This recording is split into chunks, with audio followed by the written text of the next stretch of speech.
And now, let us hear a message from our Assistant Regional Director for Administration, Fire Superintendent, Sir Superintendent Alan A. Cabot, sir.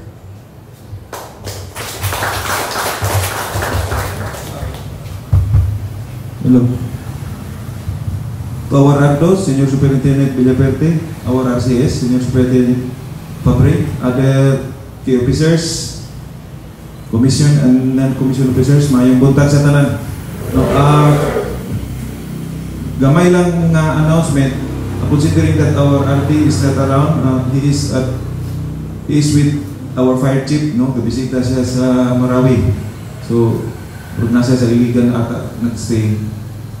So, for this week, today we also expected the arrival of one of the evaluators for the CAPTI. Oh no, Bukidnon.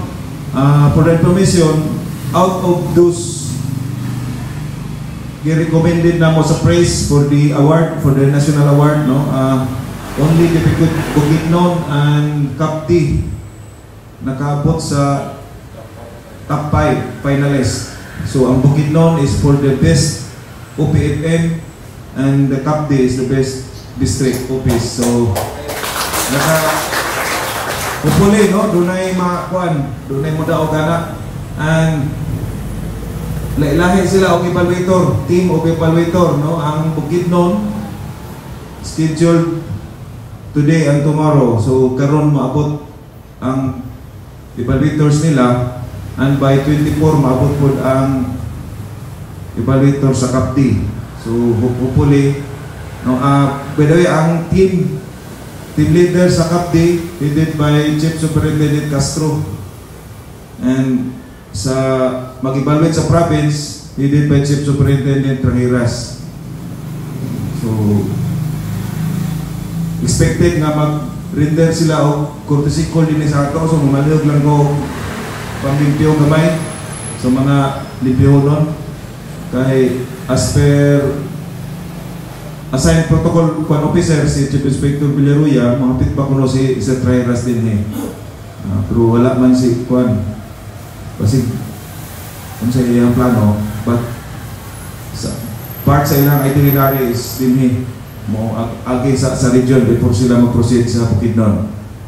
Another thing is tomorrow we have the written qualifying exam schedule for the applicants. So katong mga reminders lang, those who were assigned as the proctors or mga mag-assist sa committee, no, paki-coordinate na lang ko sa chairman para ma-plaster na to. Considering that we have a lot of applicants, 1,057. So ubay-ubay na siya, but out of those 1,057, as per information, 600 plus ata ang criminologists, more than half. So mga 400 lang ang i-cater for the exam. No, but per directives or instruction ni RD, all criminologist applicants, they are still required to appear in the venue sa kuan. Kaya I don't know, murag ihapang istoryahon po. So the 1,057 moadto gyud sa venue sa USTP gym. So reminders lang sa mga naka-assign anak na activities.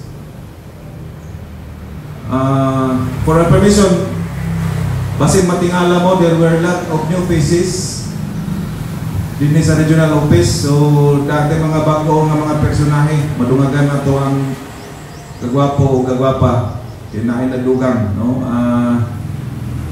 Feel free to kuan sila ha, kulap, no, ako anang mga bagong personnel sa PIU, because that is one of the plans of our RD nga kuan gyud mag-establish og team para sa atong regional information office para sa mga activities. So test usata katong mga tagalagyo, no. I know mga singles man sila except lang ni Lim, pero dool man. So basin narang inyong swerte diri, we have a lot of single kuan po diri, gentlemen din niya. No, at kwanta lang, tawag ng tungkulin, no? Base sa ito ang kanta, kahit saan tawagin ang tungkulin, no? Ika'y tutugon pa rin.